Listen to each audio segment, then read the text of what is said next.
بسم اللہ الرحمن الرحیم۔ عزیز طلباء و طالبات، السلام علیکم۔ ہمارا آج کا موضوع ہے شعری اصناف کا تعارف، اور اس میں سب سے پہلے ہے غزل۔ غزل کے لغوی معنی عورتوں سے بات چیت کرنے کے ہیں، اور ویسے ہرن کے منہ سے جو نکلنے والی دردناک آواز ہے اس کو بھی غزل کہتے ہیں۔ تو یعنی کہ ایک دردناک آواز، خوف سے بھری ہوئی۔ مگر اصطلاح میں غزل سے مراد شاعری کی وہ قسم ہے جس میں معاملات حسن و عشق کا بیان خلوص دل کی چاشنی کے ساتھ ایک خاص فارم اور آہنگ کے ساتھ موجود ہو۔ غزل کا ہر شعر جداگانہ حیثیت کا حامل ہوتا ہے، اور پہلا شعر مطلع اور آخری شعر مقطع کہلاتا ہے۔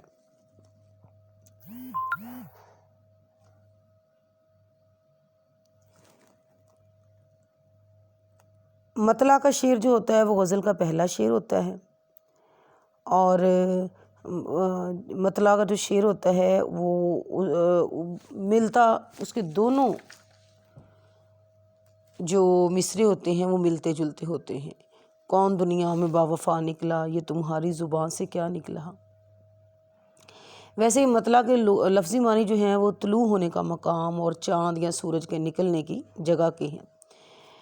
یعنی کہ اب شاعری کی اصطلاح میں اگر ہم دیکھیں تو غزل اور قصیدہ کا وہ پہلا شعر جس کے دونوں مصرے ہم قافیہ ہوں مطلع کہلاتا ہے۔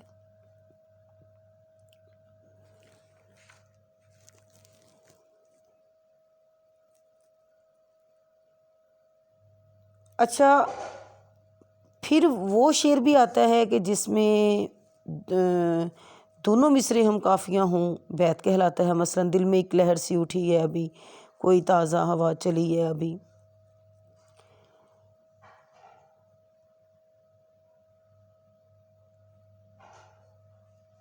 پھر ہے اس میں کہ غزل میں جو ہے وہ ایک مقطع کا شعر ہوتا ہے، سب سے آخری شعر، جس میں شاعر اپنا تخلص استعمال کرتا ہے، اپنا نام لکھتا ہے۔ ویسے زیادہ تر ایرانی جو شعراء تھے انہوں نے یہ تخلص جو ہے وہ اس کو استعمال کیا ہے۔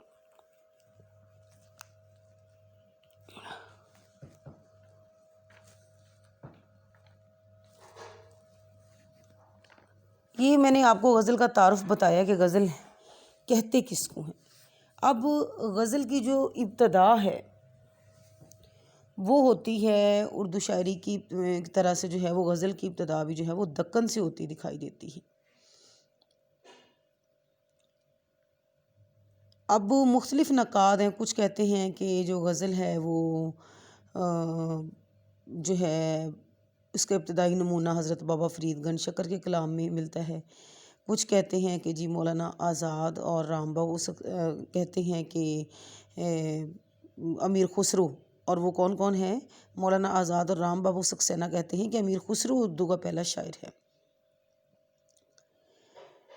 اس کے بعد جو ہے وہ دکن کے دیگر شعراء جو ہیں وہ غزل کے ابتدائی نمونے ان کے ہاں ملتے ہیں، اور فارسی مضامین ہیں، الفاظ و تراکیب ہیں۔ دکن کے حکمران چونکہ شیعہ عقائد و روایات کے حامل تھے، اس لیے ان کے دور میں مرثیہ گوئی کو بھی فروغ ملا۔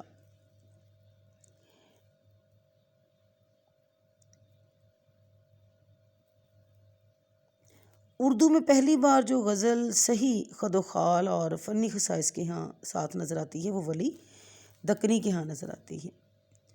تجھ لب کی صفت لالے بدخش آنسو کہوں گا، جادو ہیں تیرے نین غزال آنسو کہوں گا۔ ولی کی ابتدائی غزلوں میں ہندی اور دکنی زبان کے علاوہ دکن کی بعض دوسری مقامی بولیوں کے الفاظ بھی ملتے ہیں۔ ولی کے بعد جو ہے وہ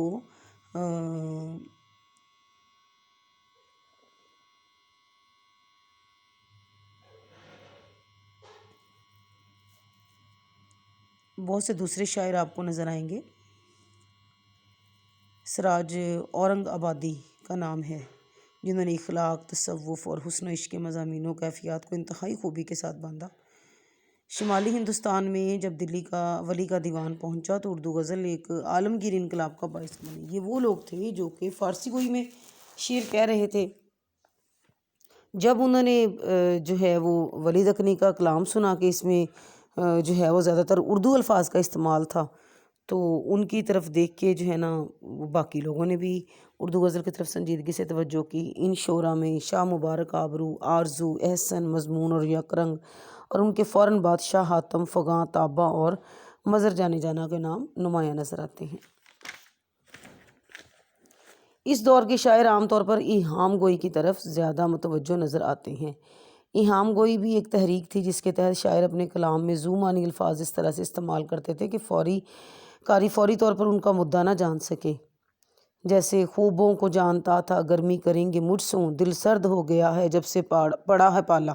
اب پالا دیکھیں یہاں پہ ایک تو پالا سردی والا ہوتا ہے اور ایک پالا ہوتا ہے کسی سے واسطہ پڑ جانا۔ تو شاہ حاتم اس دور کے نمایاں اور قابل ذکر شاعر ہیں۔ انہوں نے پہلے ایہام گوئی کی شاعری کی تھی مگر بعد میں پھر انہوں نے سادہ زبان میں شاعری کرنی شروع کی، یعنی کہ ولی دکنی اور دوسرے شعراء کے بعد پھر شاہ حاتم کا نام بھی اہمیت کا حامل ہے۔ اچھا، یہ دور جو ہے وہ غزل کا، اس کو سنہری دور کہا جاتا ہے، اور اس دور کے 3 بڑے شعراء جو سادہ یعنی کہ سادگی سے لکھنے کا دور ہے، وہ اردو شاعری کا سنہری دور ہے۔ اور اس دور کے 3 بڑے شعراء جو ہیں وہ کون کون سے ہیں؟ میر تقی میر، خواجہ میر درد اور مرزا سودا۔ یعنی کہ اردو شاعری کی آبرو اور اردو غزل کا سرمایہ اگر دیکھا جائے تو وہ انہی میر تقی میر، خواجہ میر درد اور مرزا سودا پر مشتمل نظر آتا ہے۔ میر تقی میر کے ہاں جو شاعری آپ کو ملے گی وہ ان کی شاعری میں جو ہے وہ بہت دکھ اور درد آپ کو دکھائی دے گا۔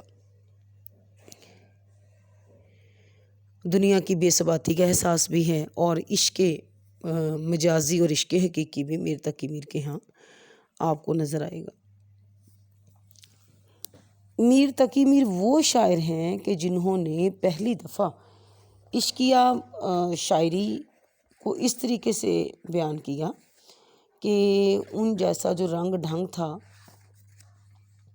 آج تک کسی کے حصے میں نہیں آ سکا، اور مولوی عبدالحق نے ان کو سرتاج شعرائے اردو کہا کہ جو ان کے کلام میں باتیں تھیں میر تقی میر کے ہاں، ان کا جو ہے وہ ان کا انداز بہت سارے شعراء نے اپنانے کی کوشش کی مگر ویسا شعر نہیں لکھ سکے۔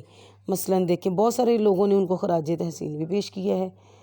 ریختہ کہ تم ہی استاد نہیں ہو غالب، کہتے ہیں اگلے زمانے میں کوئی میر بھی تھا، حالی سخن میں شیفتہ سے مستفید ہوں، شاگرد مرزا کا مقلد ہوں میر کا، شعر میرے بھی ہیں پردرد لیکن حسرت میر کا شیوہ گفتار کہاں سے لاؤں۔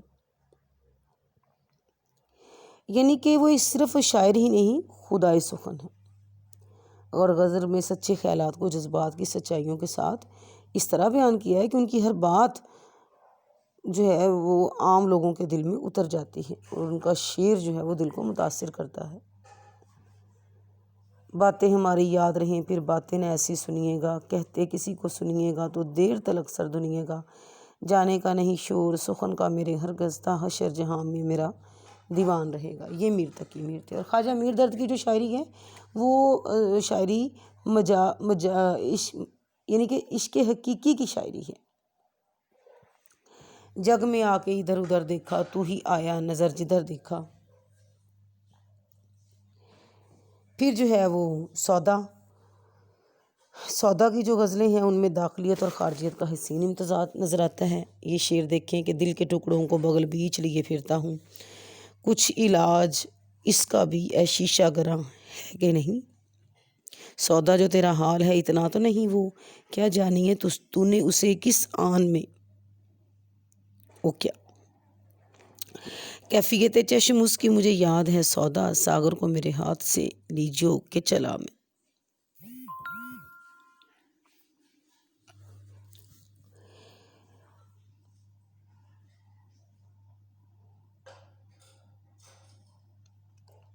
ان 3 لوگوں کے بعد آپ کو بہت سارے دوسرے لوگ نظر آئیں گے اور سب سے بڑا جو نام ہے وہ مرزا غالب کا ہے، جنہوں نے ایسی غزل لکھی کہ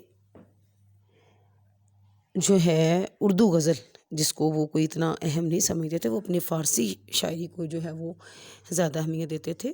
تو پھر جو ہے جب مرزا غالب کا اگر آپ دیکھیں کہ وہ جو ان کا کلام تھا، ان کے اشعار، ابن مریم ہوا کرے کوئی، میرے درد کی دوا کرے کوئی، بازیچہ اطفال ہے دنیا میرے آگے، ہوتا ہے شب و روز تماشا میرے آگے۔ تو غالب جو تھے، اور غالب کے بعد پھر دیکھیں بہت سے دوسرے غالب کے ساتھ ساتھ آپ کو لوگ نظر آئیں گے۔ الطاف حسین حالی نے جو ہے وہ شاعری کی، اور الطاف حسین حالی کی غزلیں ہیں۔ پھر تقسیم پاکستان کے بعد بہت سارے دوسرے شعراء تھے، جس میں فیض احمد فیض ہیں، نونی راشد ہیں۔ فیض احمد فیض، نونی راشد نے جو ہے وہ نظم نگاری کی طرف زیادہ توجہ کی ہے۔ احمد فراز ہیں، قتیل شفائی ہیں، پھر آپ کو امجد اسلام امجد، اور آج کے دور تک بھی جو ہے وہ بہت سارے شعراء آپ کو نظر آئیں گے۔ یہ وہی روایت ہے جو کہ شروع ولی دکنی سے شروع ہوئی۔ اور اچھا، ولی دکنی کے ساتھ ایک اور اہم نام قلی قطب شاہ کا ہے۔ ان کی غزلیں بھی اگر ہم دیکھیں تو جو ہے ان میں جو موضوعات ملتے ہیں قلی قطب شاہ کے، تو وہ بھی عام موضوعات ہیں، یعنی کہ انہوں نے بھی عام موضوعات پہ غزلیں لکھی۔